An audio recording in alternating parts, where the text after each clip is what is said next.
Greetings! In this video we are going to be looking at the Lullaby on page 84 of the Christopher Parkening Classical Guitar Method, Volume 1. I'm going to be mostly focusing on musicality, but I'll throw some technique in there too.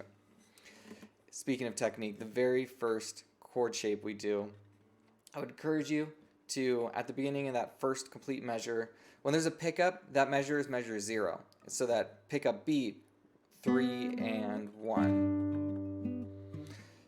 That we would number the first complete measure as measure number 1. So measure number 1, I would encourage you to turn your hand like this. We don't want to have our pinky far away. We want it nice and close so it can easily grab this B note. So we've got B, B, D, and then I like to do nice and short notes in the bass. It really distinguishes it from the melody. So melody, I'm going to do very tosto, which means I play where I get this juicy, thick sound. There's ponticello, which is very bright and a thinner sound that's from picking at near the bridge. Picking closer to the middle of the string is more tosto, is the term for it. So I'm using tosto in this piece just because I think it creates a great sound for lullabies. And it really requires me to be looking at my right hand. It's feasible that you could do it without looking, but it's probably an unnecessary risk. If you play right at the halfway point of the string, so right now, the halfway point of the string on an open string is the 12th fret, right at this edge where the guitar and the fretboard have this intersection. And if you play there, you'll see it kind of gets an interesting extra hollow sound, whereas if I move a little further away, it's a little bit more rooted, and then here's even more so all the way to our nice nasal ponticello. Well, if I were to play D, my middle point changes up 3 frets. 1, 2, 3, I'm at 15. If I want to get really as juicy as possible tosto, I'm going to go playing at the node is what it's referred to. Just like that. So at the 12th fret, at the 12th fret, at the 15th fret, and I have to move my right hand with my left hand. I would encourage you just to focus on the melody. You don't need to worry about doing tosto with the bass notes. They're already going to sound different, and we want them to sound different and as an accompaniment. So, just the melody, follow those notes.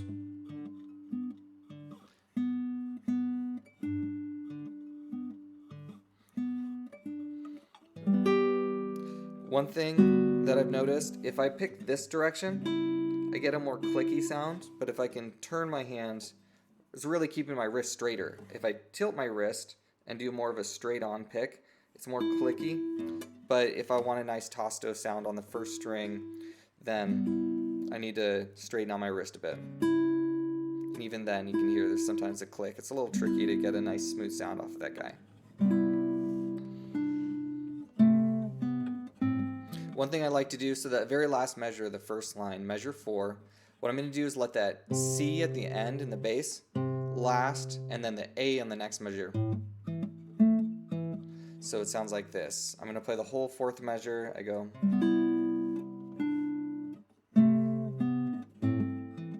It just creates an interesting, a little bit of contrast. It's a little more complex than just playing it all short.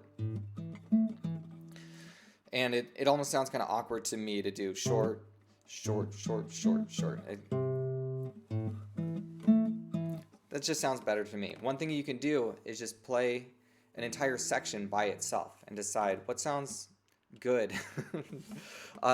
If you were playing in a string quartet and you were playing the cello while someone else is playing the violin, you would be entirely focused on playing your line very well, and you would have all of your brain power available to do that because you're not having to worry about playing the melody or the violin 1's part or violin 2 or viola. You're just playing your own part. So you can make it sound as good as you possibly can, and it's really just a matter of staying with the group and bringing your section to life and making it flow appropriately with the entire piece as a whole. So what you can do with this is try doing the exact same thing. Pretend you're violin number 1 and you're playing the melody.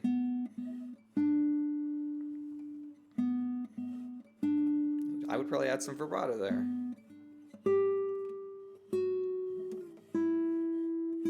And obviously we don't have as much flexibility for slides and vibrato when we're holding down different notes, but we can still get vibrato in there. But I wouldn't be able to, well, I could get a slide, but I'd have to hurry to get to that C sharp. So it really depends on how fancy you want to be. But it's really important to not only do that with the melody, but to also do that with your bass accompaniment, because there's oftentimes things that are overlooked by guitarists because they're so focused on the melody. But if you can do both well, you're going to stand far above the guitarists who only focus on the melody. That being said, let's jump in on the second line.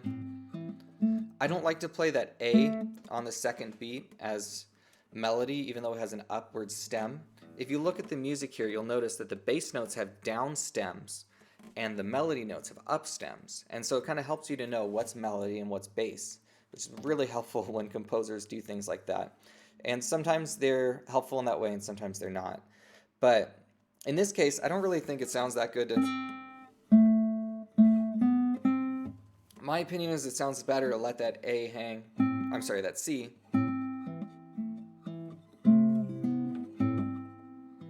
But that's my preference, and it should be up to your preference when you decide how you're going to interpret this piece. So I encourage you to play it both ways and decide if you're capable of doing both. That's really good, and then you can decide. Got the D7 chord into a G. Now it's important to connect these G's at the end of the second and third line to that high G. It's a really dramatic interval. It's going a whole octave. And if we play them really quiet, like their accompaniment, then it's just a new line comes in. But everyone's heard this tune and they know that this is part of the melody. It really adds some great drama to the line. So I would encourage you to make sure that those G's sound connected.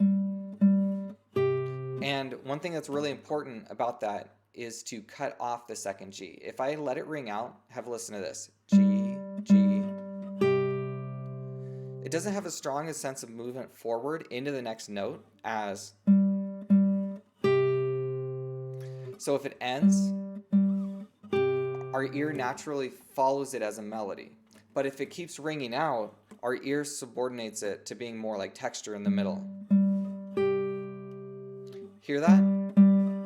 Sounds like it's just dum-dum ringing out in the middle. It's just texture. But if I cut it short, then it tells our ear that this note has stopped and gone to this note, rather than these notes are just hanging out and the melody coming in. It's kind of a weird subtlety of structure, but it's important. Let's see, I'm going to look at the third line real quick. This is a great place to, that third measure, the third line, to add some dynamic intensity, just make it a little louder. It helps to build some drama. Not too much drama though, because it's a lullaby. I don't feel like I need to let that D ring out the whole the 2 beats on the second measure of the fourth line. Just mute it.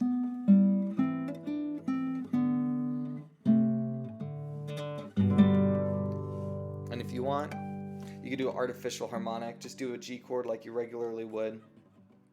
Or you could do this guy.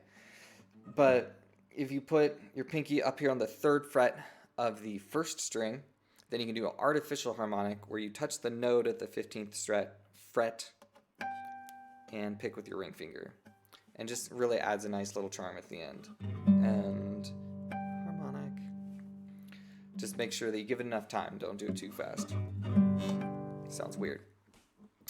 So, those are some recommendations on how you can breathe life into this piece. There's a lot you can do with it. And I would encourage you to start with the basics. So first, learn the top line, learn the bottom section, decide what you want your interpretation to be. Then learn that interpretation. But don't worry about all this Tosto stuff just yet. Learn it in one place and focus on the left hand technique. And when that gets easier and manageable, then you can start to add this in. But if this is difficult and this is difficult, your playing is going to sound awful. So make sure that you take on what you can handle. if you take it just piece by piece, then you will conquer it a lot more quickly as well. So I encourage you to mess with that. I would love if you could share a recording with me. I'd be really encouraged to hear what you come up with. I'm really interested in other people's interpretations because I'm always surprised at how different people interpret a piece of music. There's a million ways you can do it, and this is my preferred way, but I'd be really curious to see what you have to share. So if you could drop a link in the comments below, I would love that. Thank you very much for watching, and I hope that this was helpful to you. God bless.